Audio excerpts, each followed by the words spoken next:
नमस्कार, BBS news network मध्ये आपलं स्वागत। पाहूया बातम्या विस्तारानं। अन्न व नागरी पुरवठा मंत्री धनंजय मुंडे यांच्या हस्ते भगवानगडावर राष्ट्रसंत भगवान बाबा यांच्या समाधी स्थळाची पूजा पार पडली। त्यांनी महंत नामदेव शास्त्री यांच्याशी देखील चर्चा केली। बातमी मुंबई। भगवानगड ते राष्ट्रसंत भगवान बाबा यांच्या समाधी स्थळाची पूजा अन्न व नागरी पुरवठा मंत्री धनंजय मुंडे यांच्या हस्ते पार पडली। अन्न व नागरी पुरवठा मंत्री धनंजय मुंडे भगवानगडावर मुक्कामी होते। त्यांच्या हस्ते राष्ट्रसंत भगवान बाबा यांच्या समाधी स्थळाची पूजा करून त्यांनी महंत नामदेव शास्त्री यांच्याशी चर्चा केली आहे। सरपंच संतोष देशमुख हत्याकांड मध्ये मंत्री धनंजय मुंडे यांचे निकटवर्तीय वाल्मिक कराड यांच्या विरुद्ध मोक्का अंतर्गत कारवाई करण्यात आली आहे। त्यामुळेच अन्न व नागरी पुरवठा मंत्री धनंजय मुंडे यांचा वारंवार विरोधी पक्षातील आणि सत्ताधारी पक्षातील लोकप्रतिनिधींकडून मंत्रीपदाचा राजीनामा मागितला जात आहे।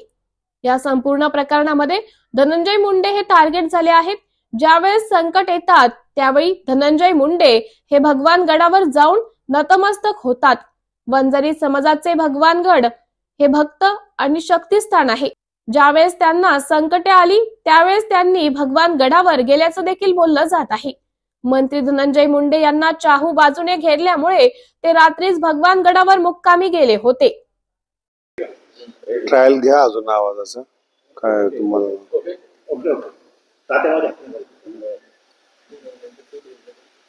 रेडी का?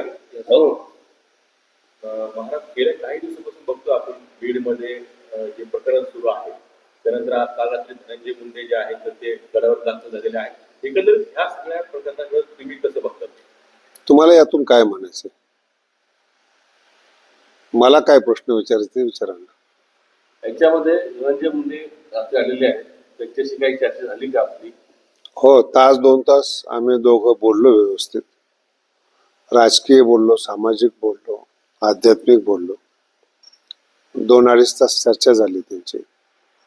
त्यांच्या मानसिकतेचा आढावा घेतला मी आणि सगळं समजून घेतल्यानंतर मला असं जाणवलं की जो मुलगा राजकीय घराण्यामध्ये जन्माला आलेला आहे आणि पक्षाचे सगळे नेते ज्याचे बालमित्र आहेत, त्याची गुन्हेगारी पार्श्वभूमी नसताना त्याला गुन्हेगार का ठरवतात असं मला जाणवतं, असं मला वाटतं। कारण की इतक्या वर्षापासून तो जवळ आहे, गोपीनाथरावांचा पुतण्या आहेत, सगळ्या नेत्याबरोबर तो राहिलेला आहे आणि त्याची पार्श्वभूमी ही गुन्हेगाराची नाहीच आहे। त्याला जाणीवपूर्वक गुन्हेगार ठरवत आहे असं मला वाटतंय। पण यात नुकसान आमच्या संप्रदायाचं इतकं झालं की गेल्या 700 वर्षापासून जातीवाद नसावा या मताचे ज्ञानेश्वर महाराज आहेत आणि जातीवाद नष्ट करत करत आलेला काही राजकीय स्वार्थी लोकांनी पुन्हा तो उफळून आणला। तो संतांच्या कार्यावर कुठेतरी पाणी फिरले असं मला वाटतंय। जाती सलोखा नष्ट होत चाललेला आहे असं वाटतंय। याच्यामध्ये या सगळ्या प्रकरणामध्ये अशी चर्चा होती की भगवानगड धनंजय मुंडेच्या पाठीशी आहे का, अशी चर्चा भक्कम पाठीमागे आहेत, केवळ पाठीमागे नाही येतो, भक्कमपणे पाठीमागे आहेत। 2 भाग आहेत त्याचे। जे गुन्हेगार असतील त्याचा शोध चालू आहे। मला अजूनही मीडियाला एक विचारावंसं वाटतं की ज्या लोकांनी हे प्रकरण केलं, निघून हत्या केली, त्यांची मानसिकता का बिघडली हे मीडियाने का नाही दाखवलं? कारण की अगोदर त्यांना जी मारहाण झालेली आहे ते पण दखल घेण्याजोगी आहे असं मला वाटतं आणि तो त्यांच्या गावातला बैठकीतला विषय आहे। त्याला सेन्सिटिव्ह विषयाला राजकीय हवा देऊन सामाजिक सलोखा बिघडला असं मला वाटतं यातून। तो त्यांचा गावाचा मुद्दा आहे तो आणि खंडणीवर जगणारे हे नेते नाहीत ना ज्याच्यावर मीडिया आज आक्षेप करतो। गेल्या 53 दिवस झाले तुम्ही मीडिया ट्रायल चालवलेत, त्याच्यामध्ये धनंजय मुंडे खंडणी करून जगणारा माणूस किंवा गुन्हेगार नाहीये ना। त्याला तुम्ही कायमस्वरूपी हेच ठरवताय ना तुम्ही, त्याची पार्श्वभूमी ती नाहीये ना। एकंदरीत या सगळ्या राजकारणामध्ये किंवा मीडियामध्ये किंवा त्याचा सगळा परिणाम समाजावर भयानक परिणाम झालाय, वारकरी संप्रदायात सुद्धा झाला। जातीवाद ज्या लोकांना माहिती नाही त्याला सुद्धा मीडियाद्वारे जातीवाद माहिती झाला. म्हणजे जे संत सामाजिक सलोखा तयार करतात त्यांच्यामध्ये सुद्धा तेढ निर्माण होत आहे. राजकीय स्वार्थ हा आमच्या दृष्टीने क्षणिक असतो. तो काही काळापुरता राजकीय फायदा असतो, तो कायमस्वरूपी राजकीय फायदा नसतो. पण कायमस्वरूपी सलोखा बिघडून सामाजिक पाप करणं या माणसाला कधी समाधान मिळत नसतं. आता सत्तेमधील काही आमदार असतील, काही विरोधक असतील, ते देखील आता राजीनाम्याची मागणी करतात. कसं पाहताय तुम्ही? तो त्यांचा खाजगी विषय आहे. मी सामाजिक स्तरावर तुम्हाला बोलतोय. तो गुन्हेगार नाहीये धनंजय, हे मी 100% सांगू शकतो. आणि गड त्याच्या पाठीमागं भक्कम उभा आहे. आणि पक्षाचे जे नेते आहेत त्यांना सुद्धा याची जाणीव आहे. बाकी हा जो विषय आहे किती ताणायचा किंवा धरायचा हा ज्याचा त्याचा विषय आहे. जाणून बुजून टार्गेट केलं जात आहे. 100% जाणीवपूर्वक त्रास दिला. मला मी काल धनंजयला बोलता बोलता ह्या गोष्टी बोललो की आमच्या क्षेत्रात इतका त्रास सहन करणारा असता तो मोठा संत झाला असता. कारण की एकदाच धनंजयवर ही पाळी आलेली नाही. घर फुटलं तेव्हा धनंजयने भरपूर सोचलेले. तिथून पुढं उंच उडान घेत असताना पुन्हा गेले 53 दिवसापासून त्याची मानसिक अवस्था किती आहे. जरी तो आज इथे आलेला आहे तर तुम्ही त्याच्या हाताला पहा, सलाईन लावलेला आहे. किती सहन करावं एखाद्या माणसाने. तर पण ज्या पद्धतीने राजकारण सुरू आहे त्याचा समाजावर देखील परिणाम. फार चांगलं बोललात तुम्ही. ज्या पद्धतीने राजकारण सुरू आहे हेच आम्ही तुम्हाला सांगतोय. एखाद्या सेन्सिटिव्ह मुद्द्याच्या आडून राजकारण किंवा जातीवाद करू नका. ही भित्री पद्धत झाली. समोरासमोर लढा, समोरासमोर जय पराजय करा. हे पुरुषी राजकारणाची पद्धत आहे. एखाद्या मुद्द्या आडून तुम्ही आघात करू नका. ते चांगलं नाही आहे. आणि त्याचा फार काळ फायदा होईल असं मला नाही वाटत. कारण की गेल्या 30 दिवसापासून मी समाजामध्ये फिरतोय. त्यांच्या सुद्धा भावना माझ्यापर्यंत आलेल्या आहेत. कारण की इथे सगळ्यांनाच बोलवणारा धनी असतो आणि हे समाजाला पक्क माहिती आहे. भविष्यात याचे देखील राजकीय वाईट परिणाम होऊ शकतात. याची प्रत्येक पक्षाच्या नेत्याने दखल घेतली पाहिजे. ज्या पद्धतीने आता दोन समाजामध्ये किंवा सामाजिक स्वास्थ्य जे आहे तर ते बिघडत आहे, तर अशी जर राजकारण सुरू राहिलं तर येणाऱ्या काळात कशी परिस्थिती. पण मला सुद्धा याच्यामध्ये असं वाटतं की मीडियाने सहकार्य करून जातीय सलोखा संत ज्याप्रमाणे समाप्त करतात तसं मीडियाने देखील याच्यात सहकार्य करावं आणि जातीय सलोखा बिघडू नये याची दक्षता घ्या. तुम्ही काही आव्हान कराल का? यात आव्हान करण्यासारखं काय आहे. फक्त जे नेते आहेत ज्यांच्या हातात, माझं फार प्रसिद्ध वाक्य आहे, डॉक्टर, नेते, गुरु आणि वकील चांगले मिळालं तर माणसाचं कल्याण होतं. याच्यात एक जरी माणूस चुकीचा मिळाला तर तुमचं आयुष्य उद्ध्वस्त होतं. तसंच Shankar Education Societies, Dr. Gujjar Subhash High School, English Medium, Hindi Medium, Junior College of Commerce and Science, Devlali Camp, 422401. Admissions open, nursery to 10th, for English and Hindi Medium, 11th and 12th Commerce and Science. We the Subhashites guide the students from ABCD to great achievements. बातमी मुंबईमधून आहे. खासदार संजय राऊत यांनी पत्रकार परिषद घेतली. यावेळी त्यांनी विविध विषयांवर आपली भूमिका स्पष्ट केली आहे. या राजकारणामुळे भारतीय जनता पक्षाला सध्या बरे दिवस आहे. पण फडणवीस म्हणत आहे की धनंजय मुंडेंच्या बाबतीत अंतिम निर्णय अजित पवारच घेतील. मुख्यमंत्री अजित पवार म्हणतात की देवेंद्र फडणवीस मुख्यमंत्री घेतील. ही टोलवाटोलवी आहे.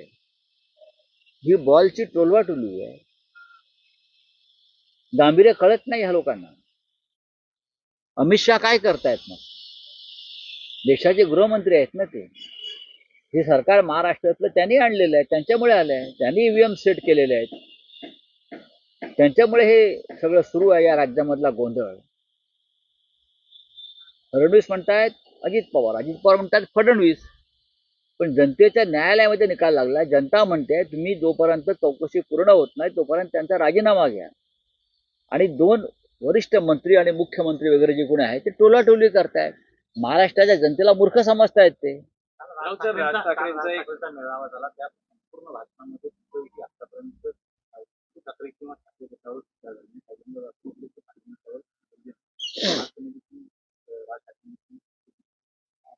नाही, त्याने एक भूमिका मांडली. बघा, राजकारणामध्ये जर कोणी एक भूमिका चांगल्या पद्धतीने मांडत असेल, मग ते आमचे राजकीय विरोधक जरी असले तरी त्या भूमिकेकडे आपण सकारात्मक दृष्टीने पाहिलं पाहिजे. या देशामध्ये अनेक लोक ईव्हीएमवर भूमिका मांडतायत. महाराष्ट्रामध्ये सुद्धा आम्ही मांडतोय. पण भारतीय जनता पक्षाबरोबर सख्य असलेले राज ठाकरे, भारतीय जनता पक्षाबरोबर किंवा एकनाथ शिंदे यांच्या गटाबरोबर सख्य असलेले राज ठाकरे सुद्धा ही भूमिका मांडतायत की झालेलं मतदान कुठे गेलं हे रहस्य आहे, हा संशय आहे, मतदान गायब झालंय. जसं त्याने एक उदाहरण दिलं की राजू पाटील यांच्या गावात 1400 मतं आहेत. त्यांचे विद्यमान आमदार होते. राजू पाटील यांच्या गावात 1400 मतं आहेत आणि 1400 मतांच्या गावात राजू पाटील यांना एकही मत पडू नये हे संशयास्पदच आहे. अशा तक्रारी गावागावातून आलेल्या आहेत. राजू पाटलांचं उदाहरण आहे. पण महाराष्ट्रातल्या असंख्य शेकडो गावातून, ज्या गावावर त्या नेत्याचा प्रभाव आहे, ज्या मतदारसंघात किंवा त्या भागात ज्यांचा प्रभाव, तिथे त्यांना एकही मत पडू नये यासारखं रहस्य कोणतं असू शकेल? नरेंद्र मोदी हे रहस्यभेदक जादूगार आहेत. त्यांनी जादू कशी झाली, अमित शहाने सांगायला पाहिजे जादू कशी झाली, फडणवीसांनी सांगायला पाहिजे. 1400 गाव आहे, 1400चं गाव राजू पाटलांचं आमदारांचं आहे आणि तिकडे त्यांना भरघोस मतदान आतापर्यंत झालेलं असताना त्यांना एकही मत मिळू नये हा जर प्रश्न राज ठाकरे यांनी उपस्थित केलेला आहे, तर त्या प्रश्नाचं उत्तर कोणी द्यायचं? ते उत्तर देवेंद्र फडणवीसांनी दिलं पाहिजे, निवडणूक आयोगाने दिलं पाहिजे. नाही, पण राऊत त्यांनी त्यांच्या भाषणात हाही एक मुद्दा उपस्थित केला की सतत त्यांच्यावर आरोप केला जातो, टीका केली जाते की ते भूमिका बदलतात, त्यांच्या भूमिकांवर ठाम नाही. पण त्यांनी भूतकाळात ज्या ज्या पक्षांनी भूमिका बदलल्या, इतर पक्ष असेल, जनता पार्टी, शिवसेनेचाही त्यांनी आणीबाणीला समर्थन केलं बाळासाहेबांनी. मुस्लिम लीग बरोबर काँग्रेस, ते बाळासाहेब ठाकरे होते, युती केली. बाळासाहेब ठाकरे असतील, माननीय बाळासाहेब ठाकरे असतील, माननीय शरद पवार जे असतील, अन्य कोणी असतील, त्यांचा कालखंड वेगळा होता. तेव्हाचे प्रसंग आणि घडामोडी वेगळ्या होत्या. आज ते आहे का? आज महाराष्ट्र संकटात आहे. आज हे राज्य खतम करण्यासाठी दिल्लीतून प्रयत्न सुरू आहेत. आज बाळासाहेब ठाकरेंची शिवसेनाच तोडायची, खतम करायची, ठाकरे ब्रँड संपवायचा पूर्णपणे. जे काय ठाकरे नावाला या राज्यात वलय आणि ताकद आहे ठाकरे, त्याच्या विरोधामध्ये दिल्लीची सत्ता उभी आहे, या राज्याची सत्ता उभी आहे. अशा वेळेला सातत्यानं भूमिका बदलून चालणार नाही. आधी महाराष्ट्र वाचवायला पाहिजे, मराठी माणसाचं अस्तित्व वाचवायला पाहिजे. ही भूमिका महाराष्ट्रावर प्रेम करणाऱ्या सगळ्याच राजकीय पक्षांनी घेणं गरजेचं आहे. मग ते भारतीय जनता पक्षातले असू द्यात, त्या शिंदे गटातले असू द्यात किंवा अजित पवार गटातले असू द्यात. महाराष्ट्राच्या पलीकडे राजकारण नाही. पण राऊत साहेब, महाराष्ट्राच्या विधानसभा निकालांबद्दल महाविकास आघाडीनं जी भूमिका मांडली, ही भूमिका आज राज ठाकरेही मांडतायत. तर अशा वेळेस महाविकास आघाडीचे दरवाजे पुढच्या काळात राज ठाकरेंसाठी खुले होऊ शकतात. हा विषय आहे ना, हा त्यांनी त्यांच्या मेळाव्यात मांडलेला विषय आहे. त्यांच्या पक्षाच्या कार्यकर्त्यांना मार्गदर्शन करताना त्यांनी घेतलेली ही एक सरळसोट भूमिका आहे आणि त्या भूमिकेचं स्वागत करायला काहीच हरकत नाही. त्यांनी जे मुद्दे मांडलेले आहेत त्या मुद्द्यांना विरोध करावा असं त्यात काहीच नाही. विरोधासाठी विरोध ही महाराष्ट्रात सध्याची सुरू झालेली एक लाट आलेली आहे. विरोधासाठी विरोध, मला वाटतं की त्यातून आपण सगळ्यांनी बाहेर पडलं पाहिजे. पण मुद्दे जर समान असतील तर अशा वेळेस महाविकास आघाडीचे दरवाजे राज ठाकरेंसाठी खुले होऊ शकतात. असं आहे की हे त्यांनी केलेल्या एका भाषणावरती कसं काय मी सांगू? त्यांच्या भूमिका भविष्यात काय आहेत त्या महत्वाच्या आहेत ना. त्यांनी एक भाषण केलं की नमस्कार नाशिककर, आज आपण आहोत ललित रुंठा ग्रुप यांच्या रुंठा फ्लोरेन्झा या प्रोजेक्टला. तर हा प्रोजेक्ट आहे प्रीमियम लोकेशनला, म्हणजेच गोविंद नगर जवळ. या प्रोजेक्टमध्ये आपण 20हून अशा लक्झरियस ॲम्युनिटीज दिलेल्या आहेत, जसे की वॉकिंग ट्रॅक, मल्टीपर्पज हॉल आणि यासारख्या भरपूर अशा युनिक ॲम्युनिटीज. चला तर मग बघूया आपण आपला सॅम्पल फ्लॅट. तर हा आहे आपला प्रशस्त असा लिव्हिंग रूम आणि याला आपण सुंदर अशी बाल्कनी दिलेली आहे. हा आहे आपला डायनिंग टेबल. तर हा आहे आपला किचन एरिया आणि आपण इथे किचन चॉपिंग काउंटर वेगळं दिलेलं आहे. इथे आपण दिलेले आहेत किचन ट्रॉलीज आणि स्टोरेजसाठी आपण इकडे कॅबिनेट्स पण दिलेले आहे आणि प्लस आपण इथे युटिलिटी एरिया पण दिलेला आहे. हा आहे आपला चिल्ड्रन बेडरूम आणि याचं वैशिष्ट्य म्हणजे इथे आपण फोल्डेबल असा बेड दिलेला आहे. इथे आपण दिलेला आहे कॉमन वॉशरूम, ज्याला अटॅच आपण मिरर सुद्धा दिलेला आहे. हा आहे आपला मास्टर बेडरूम आणि ज्याला आपण अटॅच टॉयलेट आणि वॉशरूम दिलेला आहे. मग नाशिककर, कसा वाटला तुम्हाला आमचं सॅम्पल फ्लॅट? तुम्ही पण येताय ना आमचं सॅम्पल फ्लॅट बघायला?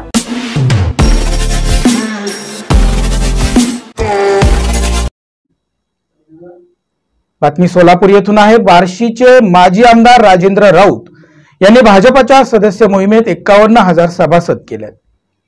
भाजप नेते रावसाहेब दानवे यांचे सूचक विधान आणि राजेंद्र राऊत यांच्या भाजपमध्ये सक्रिय होण्याचे चित्र सध्या चर्चेचा विषय ठरले. बार्शीचे माजी आमदार राजेंद्र राऊत यांनी भाजपच्या सदस्य मोहिमेत 51,000 सभासद केले. त्याची दखल पक्ष घेणार. भाजप नेते रावसाहेब दानवे यांचे सूचक विधान. बार्शीचे माजी आमदार राजेंद्र राऊत यांना विधान परिषदेवर घेण्याच्या मागील काही दिवसांपासून चर्चा सुरू. त्यानंतर भाजप नेते रावसाहेब दानवे यांच्या विधानाने राजकीय चर्चांना उधाण. राजेंद्र राऊत यांनी आमदार झाल्यानंतर वर्षभरात किती निधी आणला आणि विद्यमान आमदार दिलीप सोपल किती निधी आणतात हे लोक पाहतील. राजाभाऊंना निवडून न दिल्याची चूक बार्शीकरांना लक्षात येईल. भाजप नेते रावसाहेब दानवे यांनी काल अचानकच बार्शीत भेट देऊन सदस्य नोंदणी मोहिमेचा आढावा घेतला. माजी आमदार राजेंद्र राऊत यांनी शिवसेना शिंदे गटातून निवडणूक लढवली होती, मात्र आता ते पुन्हा एकदा भाजपमध्ये सक्रिय झाल्याचं चित्र पाहायला मिळत आहे.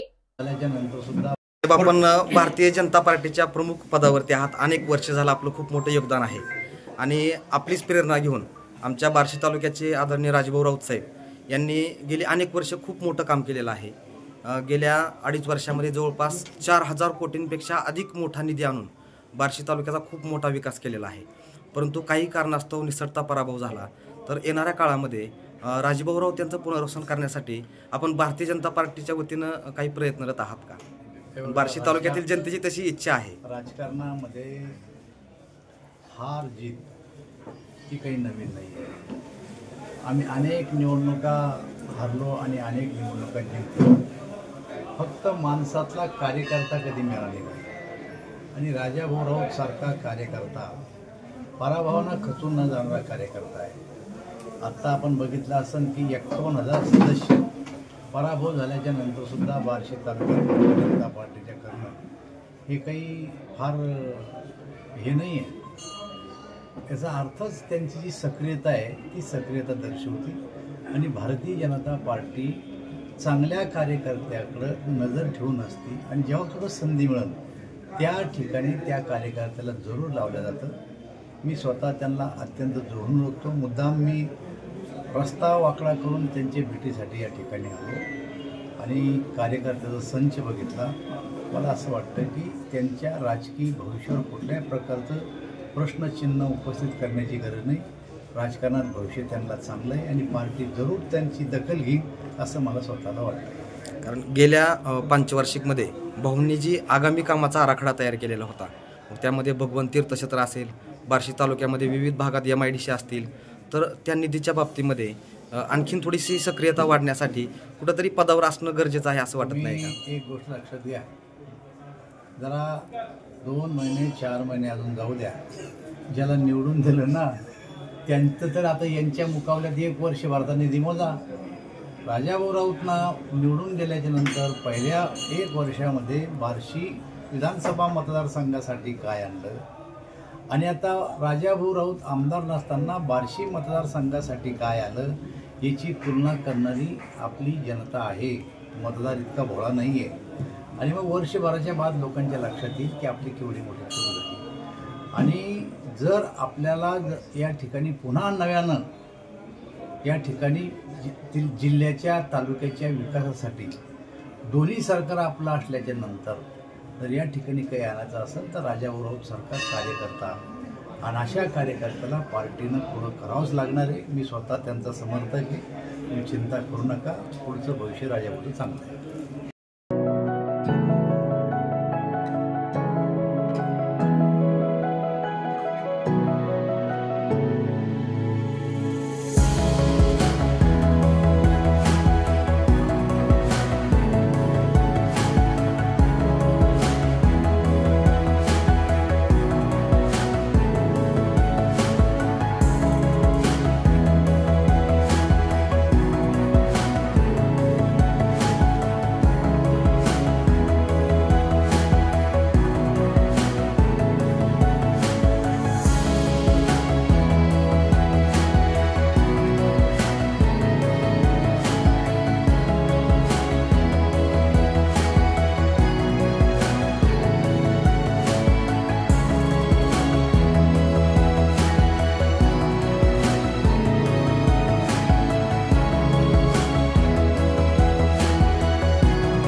बातमी छत्रपती संभाजीनगरातून आहे. मराठा आंदोलक मनोज जरांगे पाटील यांनी पत्रकार परिषद घेतली. त्यांनी आरक्षण आणि नामदेव शास्त्री प्रकरणावर महत्वाची प्रतिक्रिया दिली आहे. मुख्यमंत्री फडणवीस यांच्यावर टीका करताना कायद्याच्या चौकटीत मराठा आरक्षणाची अंमलबजावणी होण्याचं सांगितलं आहे. बातमी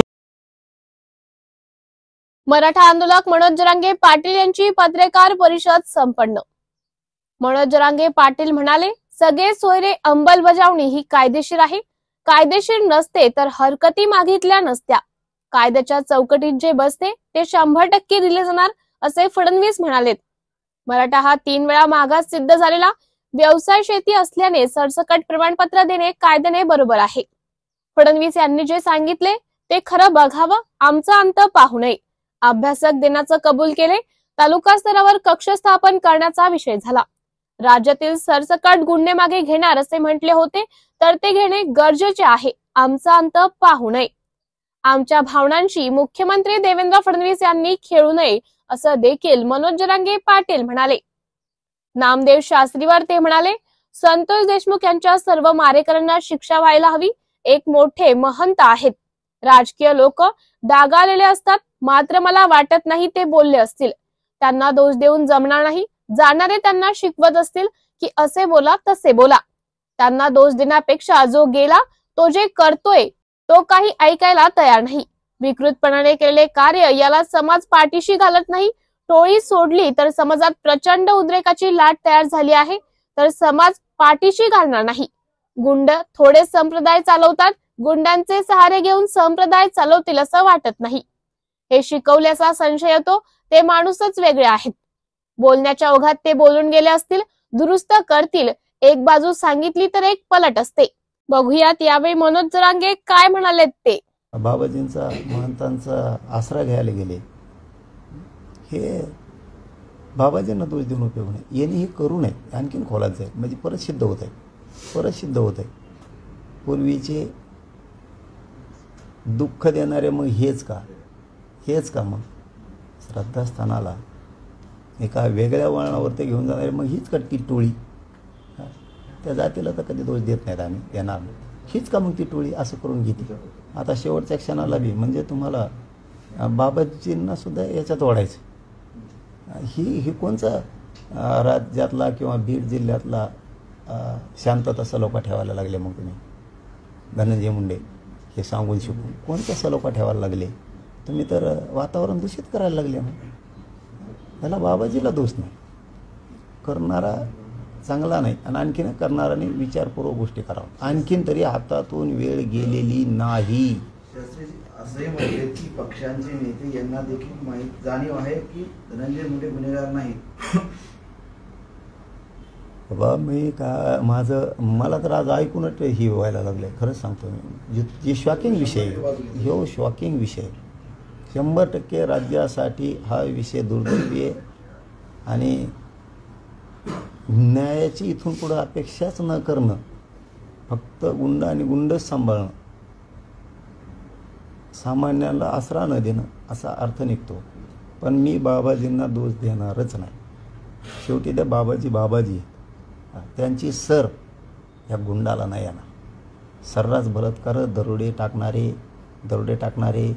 बलात्कार करणारे, जमिनी हडपिणारे, स्वतःच्या जातीतले सुद्धा माणसं कापू टाकणारे, हे वेगळ्याच दिशेनं चाललं आहे आता. पण याला बाबाजींना दोष देऊन उपयोग नाही. पापा यांनी केले. आता पांघरून घालायला लावायला लावतात की काय. पण काही शब्द जर त्यांच्याकडून गेले असते तर मला वाटतं ते दुरुस्त करतील, ठेवणार नाहीत. नाही केलं ना तर आजपासून भयंकर मेसेज जाणार राज्यात. काल अजित पवारही आले होते. तेही धनंजय मुंडेंना काहीच बोलले नाही थेट. असं काही सूचक इशारे त्यांनी दिले, पण त्यांनी मौनच बाळगलं या सगळ्या मुद्द्यावर, कायदा सुव्यवस्थेच्या प्रश्नावर. आणि आता त्यांचा राजकीय प्रश्न येतात. आपल्याला काय करायचं आता? काय त्यांनी मुख्य घ्यायला पाहिजे त्याची. त्याला काय त्यांच्यात काही असतंय.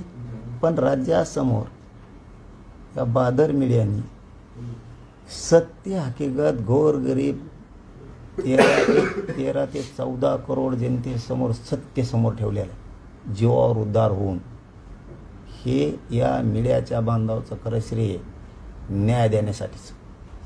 हो, त्यामुळं कोणी कोणाला बोललं काय आणि नाही बोललं काय, बाजूला बसले काय सरळ बसले काय, आता जनतेसमोर बादर मीडिया बांधवांनी सत्य नेलेले ते शेवटपर्यंत नेणार आहेत. गुंतणार सगळे आहेत, गुंतणार सगळे. पण उगाच बाबाजींकडे जाऊन आपलं केलेलं कृत्य पाप झाकू नये.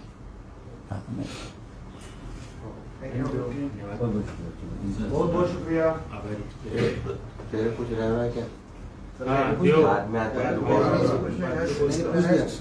विशाल सरांनी विचारून टाकला माझा प्रश्न. और आहे का अजून काय?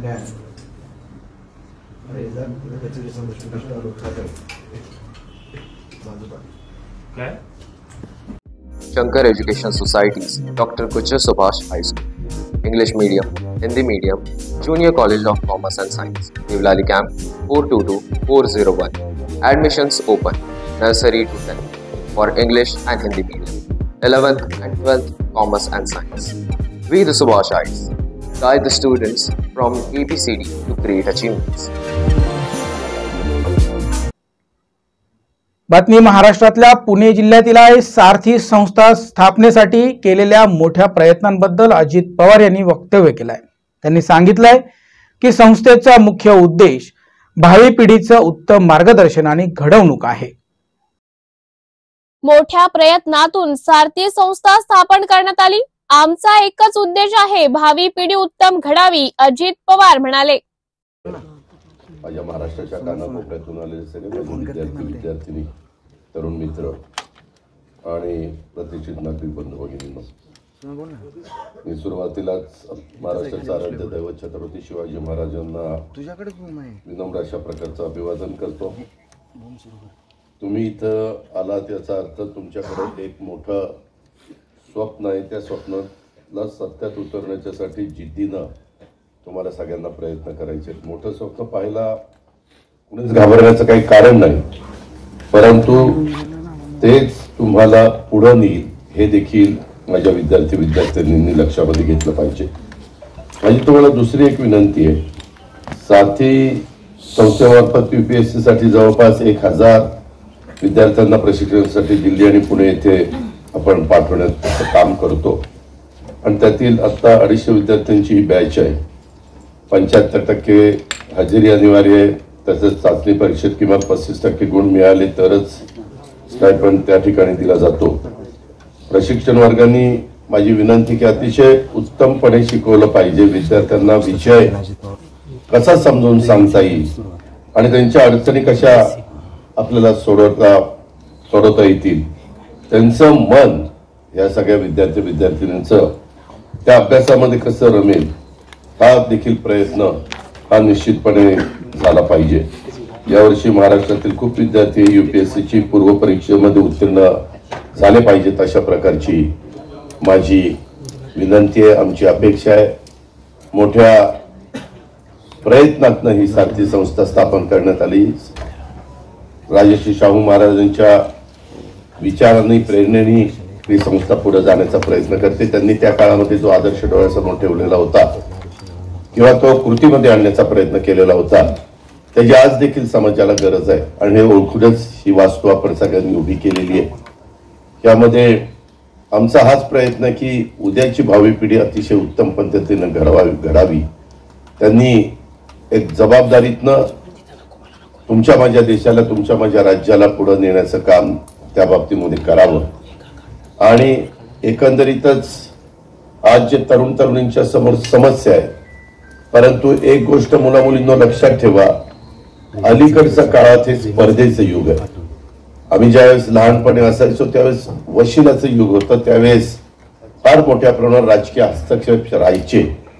म्हणजे त्यावेळेस कोण पदाधिकारी असतील त्यांना वाटलं ह्याला कुठं कामाला लावायचं तर ते याला कामाला लावून टाका अशा पद्धतीनं कामाला लागून जायचं.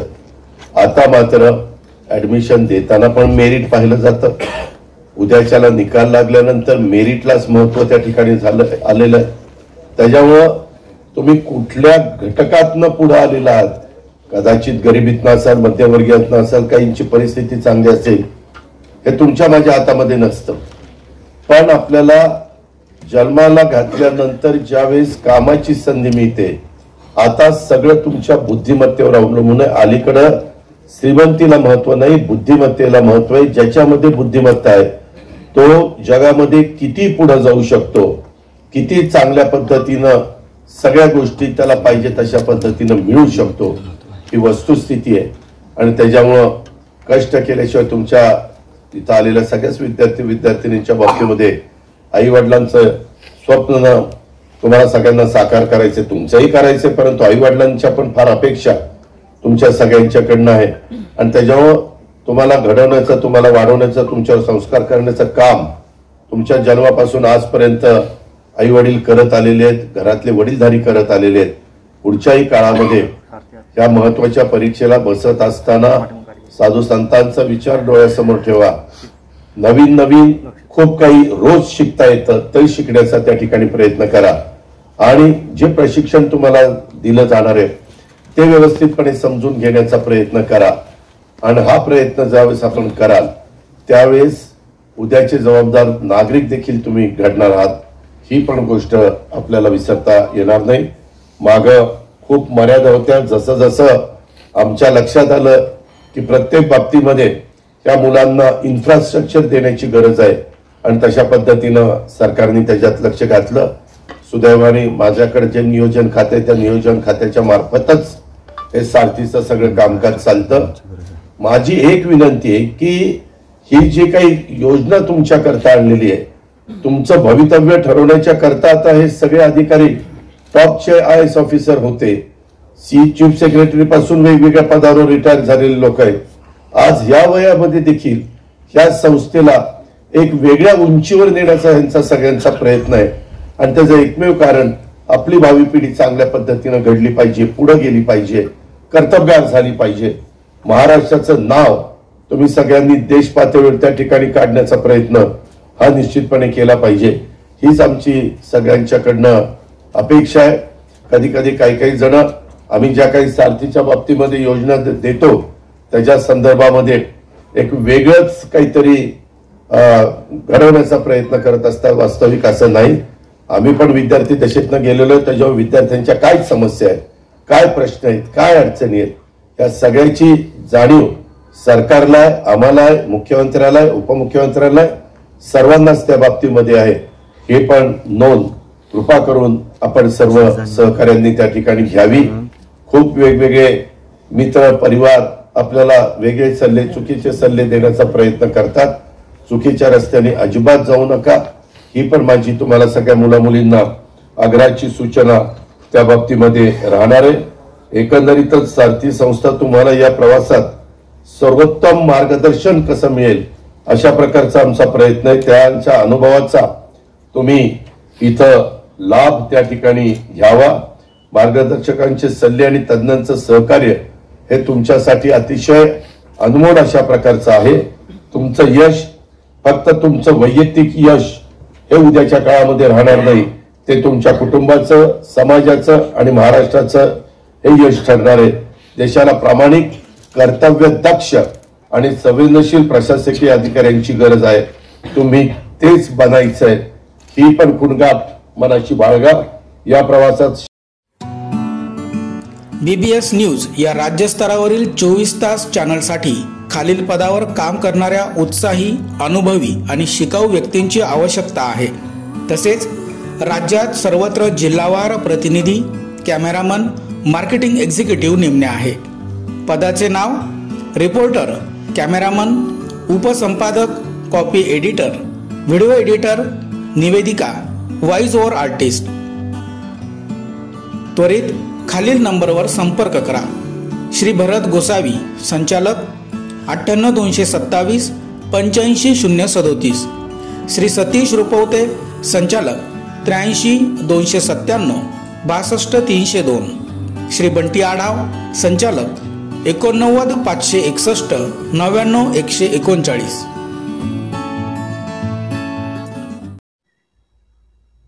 बातमी नागपूर येथून आहे. गिरीश महाजन यांनी पत्रकार परिषदेत पालकमंत्री पदावर आणि विविध विषयांवर आपली मतं व्यक्त केली आहेत. त्यांनी कुंभमेळा आयोजनाच्या संदर्भात मुख्यमंत्री फडणवीस आणि रायगड नाशिकच्या पालकमंत्र्यांबाबत चर्चा सुरू असल्याचं म्हटलंय.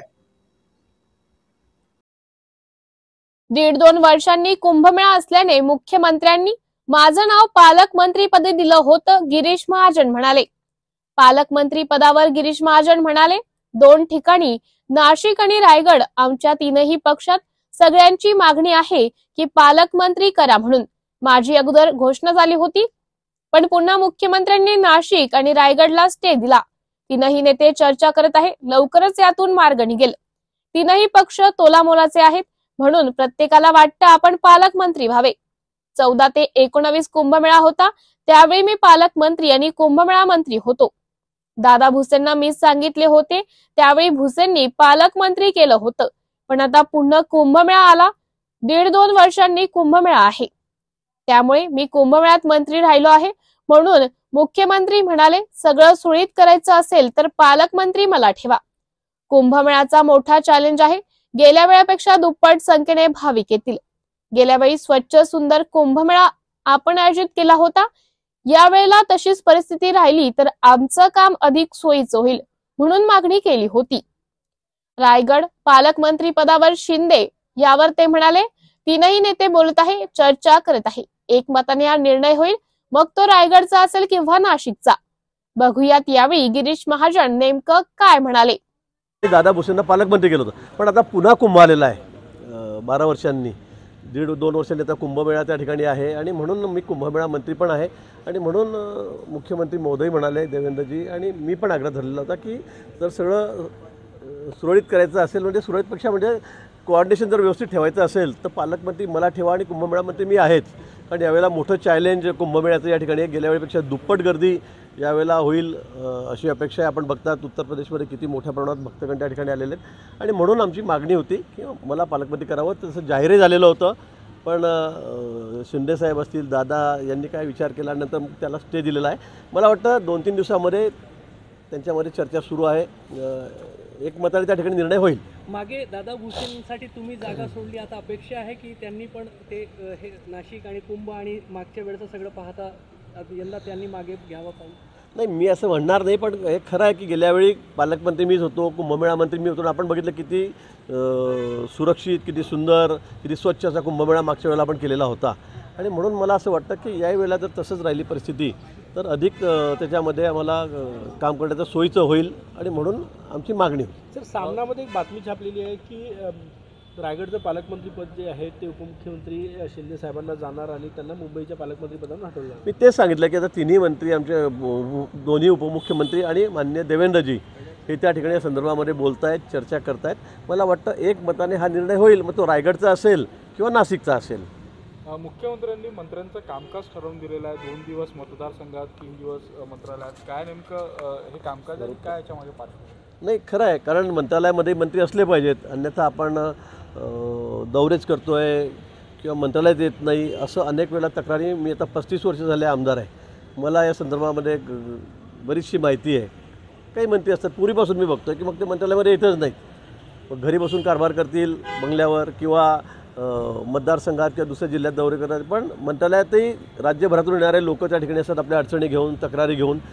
त्यांच्या तक्रारीचं निवारण झालं पाहिजे, यासाठी मंत्री हे ॲटलिस्ट 2 दिवस तरी मंत्रालयामध्ये असले पाहिजे असं कंपल्सरीच मी म्हणेल. अशा सूचना मुख्यमंत्री मोदयांनी सर्वांना दिलेल्या आहेत आणि त्या योग्य आहेत. धनंजय मुंडे यांच्या पाठीशी आम्ही भक्कमपणे आहो, भगवानगडाचे महंत नामदेव शास्त्री यांनी म्हटलेलं आहे. ते काय म्हणाले मला या बाबतीमध्ये कल्पना नाही, मी काही ते ऐकलेलं नाही, पण ठीक आहे, त्यांनी म्हटलं असेल तर ते असू शकतात. अंजली दमानी यांनी त्यांना उत्तर दिलेलं की मी ते सगळे पुरावे जे आहेत ते त्या महंतांना नेऊन देईन. महंतांना बहुतेक धनंजय मुंडेची पाठवून माहिती असेल. चांगलं आहे ना, मग अंजली ताई जर त्या ठिकाणी पुरावे नेऊन दाखवत असतील आणि त्यांचं काही मत बदललं तर मग तो त्यांचा प्रश्न आहे. बीड हत्या प्रकरणातले जे आरोपी आहेत त्यांना आधी मारहाण झाली होती, ती मानसिकता पण ओळखायला पाहिजे, त्यानंतर त्यांनी हत्या केली आहे. भगवानगडाचे महंत असे म्हटले. आता खरं म्हणजे मी या बाबतीत बोलणं की फार उचित होणार नाही. या बाबतीमध्ये अतिशय वरिष्ठ पातळीवरून, उच्च पातळीवरून चौकशी सुरू आहे, आपल्याला याची कल्पना आहे. आणि यामध्ये कुठेही म्हणजे पूर्ण ट्रान्सपरन्सी त्यामध्ये आहे. माननीय मुख्यमंत्री मोदयांनी सांगितलेलं आहे, अजितदादांनी त्या ठिकाणी सांगितलेलं आहे. त्यामुळे चौकशी अंती ज्याच्यावर निर्णय घेता येईल किंवा काही बोलता येईल, पण अतिशय पारदर्शकपणे या सगळ्या प्रकरणाची चौकशी सुरू आहे. भोसे खुर्द प्रकल्प महाराष्ट्रात अत्यंत महत्त्वाचा प्रकल्प आहे आणि अनेक गावं अशी आहेत की तिथे काही जमिनी अधिग्रहित केली, काही अजून केलेली नाही. शेतकऱ्यांच्या मागण्या, पाण्याने चारी बाजूनी जमीन वेढलेली आहे मात्र अधिग्रहित केली जात नाही कारण ती बुडीत नाही आहे. मला वाटतं आत्ताच आपण मान्य देवेंद्रजीच त्यावेळेला त्या खात्याचे मंत्री होते, त्यावेळेला त्याला सुधारित प्रशासकीय मान्यता देण्यात आलेली आहे. जवळपास 20,000 कोटी रुपयाची सुप्रम आपण त्या ठिकाणी दिली आणि त्यामध्ये हे सगळे बुडीत गावं आहेत. लँड ॲक्विजिशनचा प्रश्न आहे, अधिग्रहण करण्याच्या जमिनी त्याचाही प्रश्न आहे, त्याचेही पैसे त्यात घेतलेले आहेत. मला वाटतं लवकरच, कारण आता तो वॉर लेवलवर देवेंद्रजींनी तर अतिशय वॉर लेवलवर हा विषय घेतलेला आहे, लवकरच हा प्रश्न त्या ठिकाणी सुटणार आहे. ज्यांना पैसे द्यायचे शेतकऱ्यांना, ज्याचे लँड ॲक्विजिशन झालेले आहेत त्यांना सर्वांना पैसे तात्काळ आम्ही त्या ठिकाणी देणार आहोत आणि हा प्रकल्प अगदी आमच्या वॉर लेवलवर आहे. हा आम्हाला या 1.5-2 वर्षामध्ये पूर्ण करायचा आहे.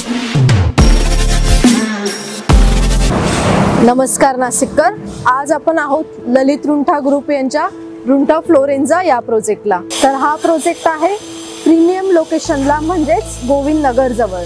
या प्रोजेक्टमध्ये आपण 20हून अशा लक्झरियस ॲम्युनिटीज दिलेल्या आहेत, जसे की वॉकिंग ट्रॅक, मल्टीपर्पज हॉल आणि यासारख्या भरपूर अशा युनिक ॲम्युनिटीज. चला तर मग बघूया आपण आपला सॅम्पल फ्लॅट. तर हा आहे आपला प्रशस्त असा लिव्हिंग रूम आणि याला आपण सुंदर अशी बाल्कनी दिलेली आहे. हा आहे आपला डायनिंग टेबल.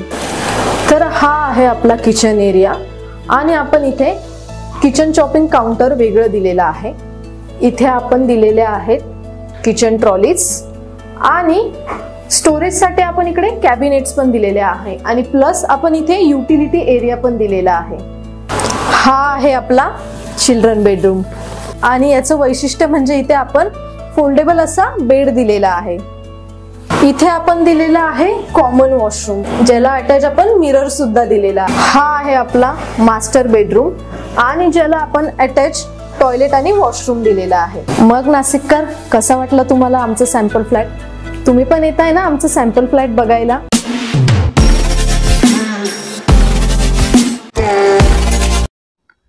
बातमी नांदेड येथून आहे. शंकर अण्णा धोंडगे यांनी पत्रकार परिषदेत राज्य सरकारवर शेतकऱ्यांच्या हक्काचे उल्लंघन करण्याचा आरोप केलाय.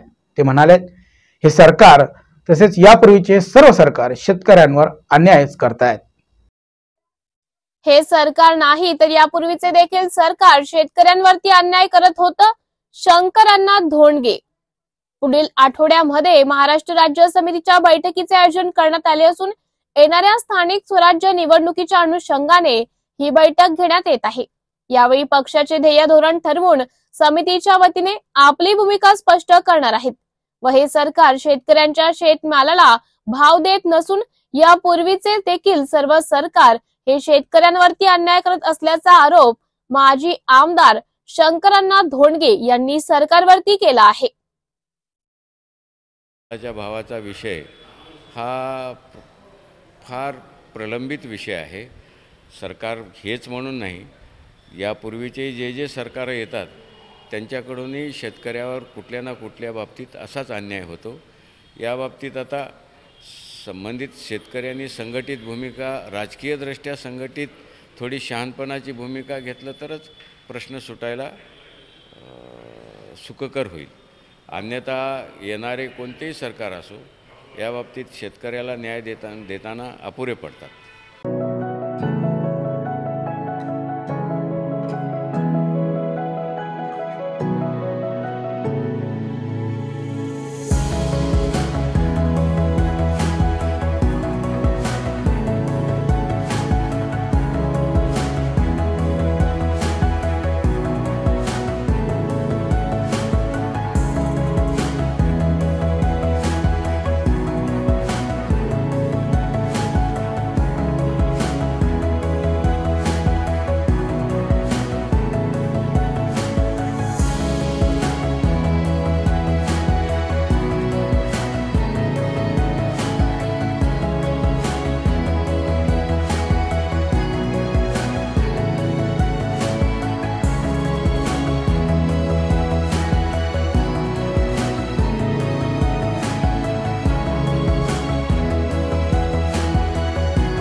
बातमी नाशिक जिल्ह्यातील आहेत. ठाणगाव परिसरात बिबट्याची दहशत आहे. सीसीटीव्ही कॅमेऱ्यात बिबट्यानं कुत्र्याची शिकार करतानाचा क्षण कैद झालाय. शेतकऱ्याने पिंजरा लावून बिबट्याचा बंदोबस्त करण्याची मागणी केली आहे. ठाणगाव परिसरात बिबट्याची दहशत, कुत्र्यांची शिकार करताना बिबट्या सीसीटीव्ही कॅमेऱ्यात कैद. निफाड पाठोपाठ येवला तालुक्यात देखील बिबट्याचा वावर आता मोठ्या प्रमाणात वाढला असून तालुक्यातील ठाणगाव येथे सोपान शंकर शेळके यांच्या गिरगाईच्या गोठ्याजवळ एक बिबट्या कुत्र्याची शिकार करताना सीसीटीव्ही कॅमेऱ्यामध्ये कैद झाला आहे. या घटनेमुळे परिसरात बिबट्याची चांगलीच दहशत पसरली असून पिंजरा लावून त्वरित या बिबट्याचा बंदोबस्त करावा अशी मागणी परिसरातील शेतकऱ्यांनी केली आहे. मी सोपान शेळके, राहणार ठाणगाव, तालुका येवला. काल रात्री आमच्या गोशाळेमध्ये एक बिबट्याने आमच्या कुत्र्यावर हल्ला केला. तर ते आमच्या लक्षात जेव्हा आलं, जेव्हा आम्ही कुत्र्याला भाकर घेऊन गेलो तर त्यावेळेस प्रत्यक्ष तो कुत्र्याला खात होता. आणि त्यावेळेस आम्ही तसंच पाठीमागं आलो आणि इथं शेजाऱ्यांना फोन करून बोलवलं आणि आम्ही सर्व तिथं एकत्र गेलो. तर त्यावेळेस आम्ही त्याला हुसकावून लावलं. त्याच्यानंतर आम्ही तिथं मोठी लाईट लावून कॅमेरा परत तिथं लावला व्यवस्थित. आणि त्याच्यानंतर आम्ही घरी आलो आणि 10च मिनिटात तो परत तिथं येऊन त्यांनी कुत्र्याला तिथून उचलून नेलं. तर म्हणून आमचं वन विभागाला ही विनंती की लवकरात लवकर आमच्या शेतामध्ये त्यांनी येऊन इथं पिंजरा लावा, ही विनंती. Shankar education societies, doctor Kuche Subhash high school, English medium, Hindi medium, junior college of commerce and science, Deolali camp 422-401. Admissions open. Nursery to 10th for English and Hindi medium. 11th and 12th Commerce and Science. We the Subhashites guide the students from ABCD to great achievements. बातमी नाशिक जिल्ह्यातूनच आहे. Soybean खरेदीची शासनानं मुदत वाढवण्याची शेतकऱ्यांची मागणी. Soybean उत्पादक शेतकऱ्यांना दिलासा देण्यासाठी केंद्र व राज्य सरकारच्या वतीनं नाफेड NCCF मार्फत 4,892 रुपये प्रति क्विंटल हमीभाव प्रमाणे सोयाबीन खरेदीला सुरुवात करण्यात आली आहे. सोयाबीन खरेदीची शासनाने मुदत वाढवण्याची शेतकऱ्यांची मागणी. सोयाबीन उत्पादक शेतकऱ्यांना दिलासा देण्यासाठी केंद्र व राज्य सरकारच्या वतीने नाफेड NCCF मार्फत 4,892 रुपये प्रति क्विंटल हमीभाव प्रमाणे सोयाबीन खरेदीला सुरुवात करण्यात आली. आतापर्यंत नाशिक जिल्ह्यातील लासलगाव, येवलासह सोयाबीन खरेदी केंद्रावर 4,275 शेतकऱ्यांनी सोयाबीन विक्रीसाठी नोंदणी केली.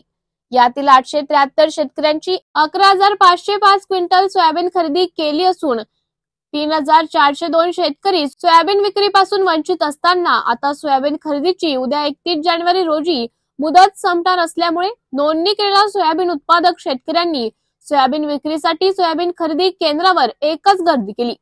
सोयाबीन खरेदीची शासनाने मुदत वाढवावी अशी मागणी शेतकरी करीत आहे. शेतकरी पुत्र महेश मोतीराम शिरसाट, राहणार कोटमगाव, लासलगाव मार्केट कमिटीच्या अगदी 3 किलोमीटर अंतरावर. या ठिकाणी सोयाबीन सरकारकडून 4,892 रुपयांनी खरेदी चालू आहे आणि मार्केटमध्ये 3,000 ते 4,000 पर्यंतची सोयाबीन खरेदी चालू आहे.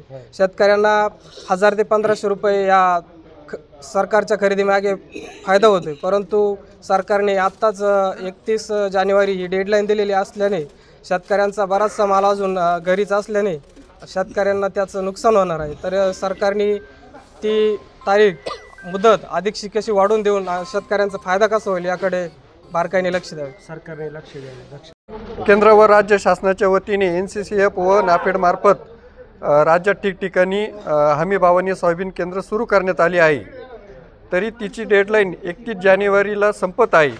तरी बऱ्याचशा शेतकऱ्यांची सोयाबीन खरेदी बाकी असल्यामुळे केंद्र सरकारने सोयाबीन हमीभावाने खरेदी केंद्राची मुदत वाढवून द्यावी ही शेतकरी वर्गाच्या वतीने सरकारला विनंती आहे. कारण लासलगाव बाजार समिती इतर बाजार समित्यांमध्ये 3,000 ते 4,000च्या दरम्यान सोयाबीन ही विकली जाते आणि शासनाचा 4,892 रुपये पर क्विंटलचा भाव असल्यामुळे शेतकऱ्यांना 1,000 ते 1,500 रुपये फायदा होत असल्यामुळे सोयाबीन केंद्राची मुदत सरकारने वाढवून द्यावी ही विनंती. Shankar education societies, doctor Kuche Subhash high school, English medium, Hindi medium, junior college of commerce and science, Deolali camp 422-401. Admissions open. Nursery to 10th for English and Hindi medium. 11th and 12th Commerce and Science. We the Subhashites guide the students from ABCD to great achievements. बातमी महाराष्ट्रातल्या नागपूर जिल्ह्यातून आहे. काँग्रेस प्रदेशाध्यक्ष नाना पटोले यांनी सरकारवर विविध आरोप केले आहेत. त्यांनी राज ठाकरे, मुख्यमंत्री आणि अन्य मंत्री गटांवर देखील टीका केली आहे. तसेच दंगेकरांच्या पक्षप्रवेशाच्या मुद्द्यावर त्यांनी वक्तव्य केलं आहे. काही लोक राजकारणात व्यावसायिक असतात. दंगेकरांच्या पक्षप्रवेशाच्या प्रश्नावर पटोलेंचं उत्तर.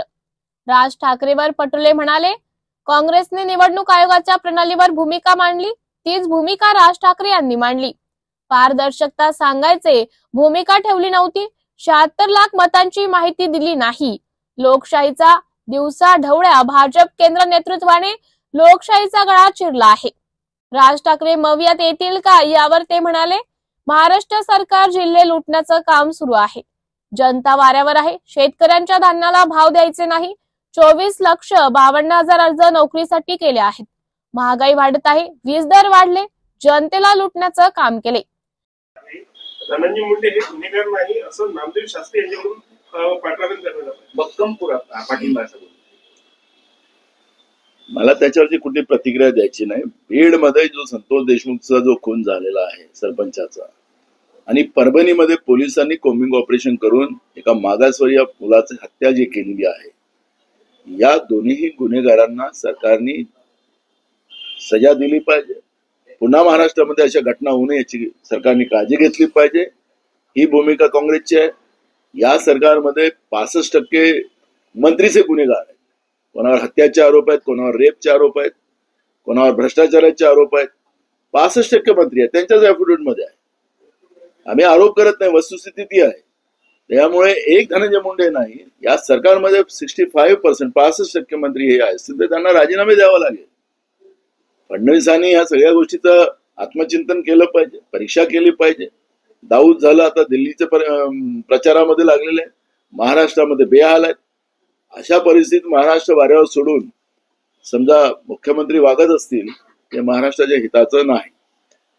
सगळ्यात महत्वाचं जातीचा कुठेतरी संदर्भ घेऊन वारंवार असं पाठीशी घालण्याचा प्रयत्न होतो. संजय राठोडचं प्रकरण बघितलं तर नंतर बीडमध्ये येतं. मी तुम्हाला सांगितलं की या राज्यातल्या मंत्रिमंडळात 65% मंत्री हे दागी आहेत.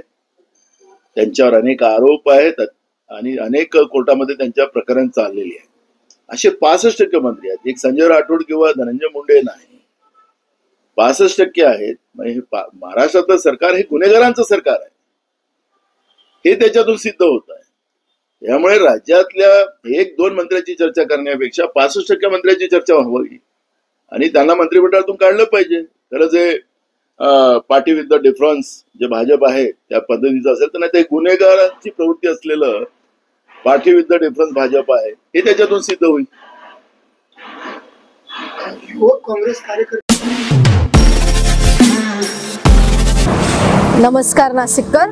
आज आपण आहोत ललित रुंठा ग्रुप यांच्या रुंठा फ्लोरेन्झा या प्रोजेक्टला. तर हा प्रोजेक्ट आहे प्रीमियम लोकेशनला, म्हणजेच गोविंद नगर जवळ. या प्रोजेक्टमध्ये आपण 20हून अशा लक्झरियस ॲम्युनिटीज दिलेल्या आहेत, जसे की वॉकिंग ट्रॅक, मल्टीपर्पज हॉल आणि यासारख्या भरपूर अशा युनिक ॲम्युनिटीज. चला तर मग बघूया आपण आपला सॅम्पल फ्लॅट. तर हा आहे आपला प्रशस्त असा लिव्हिंग रूम आणि याला आपण सुंदर अशी बाल्कनी दिलेली आहे. हा आहे आपला डायनिंग टेबल. तर हा आहे आपला किचन एरिया आणि आपण इथे किचन चॉपिंग काउंटर वेगळं दिलेलं आहे. इथे आपण दिलेले आहेत किचन ट्रॉलीज आणि स्टोरेजसाठी आपण इकडे कॅबिनेट्स पण दिलेले आहे आणि प्लस आपण इथे युटिलिटी एरिया पण दिलेला आहे. हा आहे आपला चिल्ड्रन बेडरूम आणि याचं वैशिष्ट्य म्हणजे इथे आपण फोल्डेबल असा बेड दिलेला आहे. इथे आपण दिलेला आहे कॉमन वॉशरूम, ज्याला अटॅच आपण मिरर सुद्धा दिलेला. हा आहे आपला मास्टर बेडरूम आणि ज्याला आपण अटॅच टॉयलेट आणि वॉशरूम दिलेला आहे. मग नाशिककर, कसा वाटलं तुम्हाला आमचं सॅम्पल फ्लॅट? तुम्ही पण येत आहे ना आमचं सॅम्पल फ्लॅट बघायला?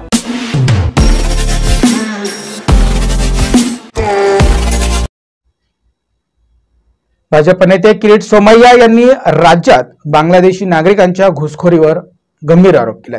सोमय्या म्हणाले की 54 शहरांमध्ये 1000हून अधिक बांगलादेशी नागरिक असून त्यांच्या विरोधात कारवाई करण्याची मागणी त्यांनी केली आहे. राज्यात 54 शहरांमध्ये 1000हून अधिक बांगलादेशी, मालेगाव घोटाळ्याचा केंद्रबिंदू किरीट सोमय्या.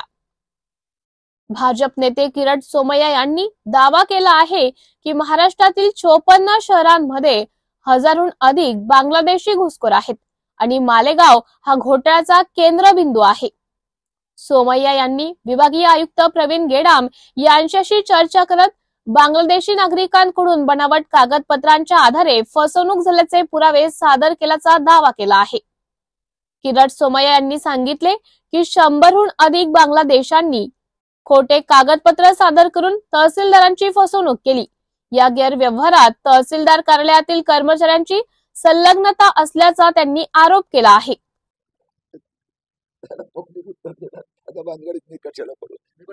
आपण बदनामी करतात असं आपल्याला.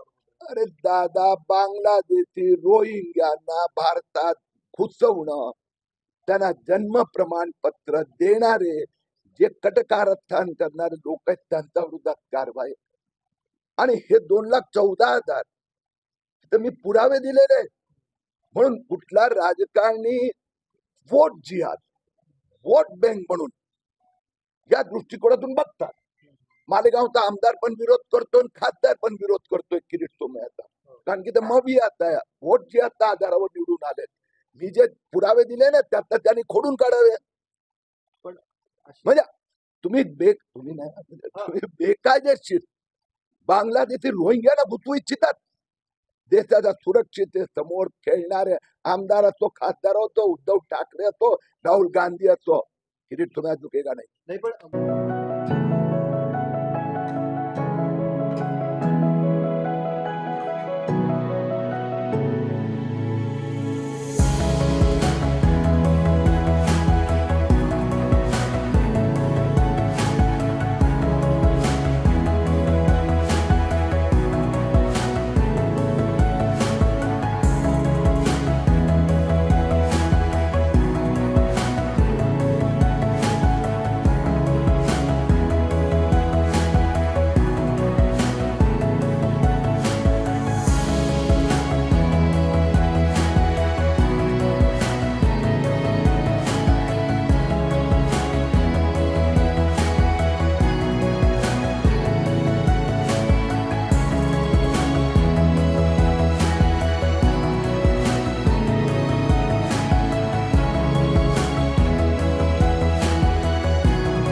पाडा आदिवासी वाडी येथील क्रिकेट मैदानावर झालेल्या एका चिकन पार्टीमध्ये पैशावरून वाद झाल्यामुळे एका तरुणाची हत्या करण्यात आली आहे. जयेश वाघे आणि त्याचा मित्र मनु शर्मा यांच्यात चिकनसाठी वर्गणीवर वाद झाला आणि रागाच्या भरात मनुनं क्रिकेट बॅटनं जयेशला मारहाण केली. या मारहाणीमुळे जयेश गंभीर जखमी झाला आणि उपचारादरम्यान त्याचा मृत्यू झालाय. खारघर पोलिसांनी आरोपी मनु शर्मा विरोधात गुन्हा दाखल करून त्याला अटक केली आहे. चिकन पार्टी बेतली जीवावर, पार्टीसाठी पैसे दिले नाही म्हणून मित्रानेच केली आपल्या मित्राची हत्या. खारघर मधील बेलपाडा आदिवासी वाडी येथील क्रिकेटच्या लाकडी बॅटने चेहऱ्यावर आणि पाठीवर प्रहार करून जयेश वाघे या तरुणाची हत्या केल्याची घटना घडली आहे. या प्रकरणी आरोपी मनु दिनेश शर्मा याच्या विरोधात खारघर पोलीस ठाण्यात गुन्हा दाखल करण्यात आला. मृत जयेश हा पनवेल महापालिका येथे मल निस्सारण वाहनावर साफसफाईचे काम करत होता. दरम्यान 23 जानेवारीला रात्रीच्या सुमारास क्रिकेट मैदानाच्या बाजूला रस्त्यावर आदिवासी वाडी बेलपाडा खारघर येथे जयेश आणि त्याचे इतर मित्र हे चिकन बनवत होते. मात्र मनु त्यांच्याकडून चिकन पार्टीसाठी कोणती वर्गणी येत नव्हती. या कारणावरून जयेश आणि मनु यांच्यात वाद झाला आणि शिवीगाळ करण्यात आली.